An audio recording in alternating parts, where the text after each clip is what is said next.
নমস্কাৰ চাবিদসকল, আপোনালোকৰ ফেব্ৰুৱাৰী মাহৰ দৰমহাৰ টকাকেইটা পোৱাতে পলম হ'ব। হয় চাবিদসকল, আপোনালোকে ঠিকেই শুনিছে আৰু এই ক্ষেত্ৰত আমি কিয় পলম হ'ব সেয়া আপোনালোকক ক'বলৈ ওলাইছোঁ।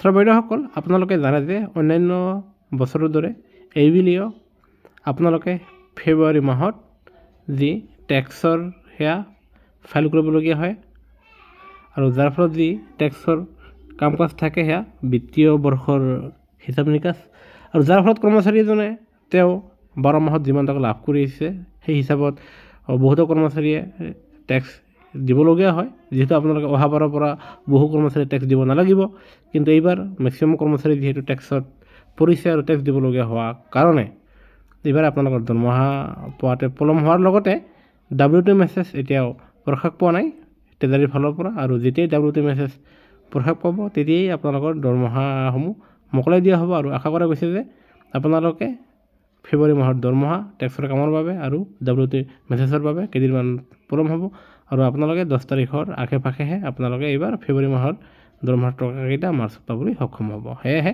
কৰ্মচাৰী পেঞ্চনৰ প্ৰতিটো শেহতীয়া খবৰ, প্ৰতিটো শেহতীয়া জাননী সকলো পাবলৈ আমাৰ চেনেলটো নিশ্চয় লাইক এটা দি চেনেলটো শ্বেয়াৰ আৰু ছাবস্ক্ৰাইব কৰিবলৈ নাপাহৰিব। ভিডিঅ' চোৱাৰ বাবে ধন্যবাদ। জয় অসম।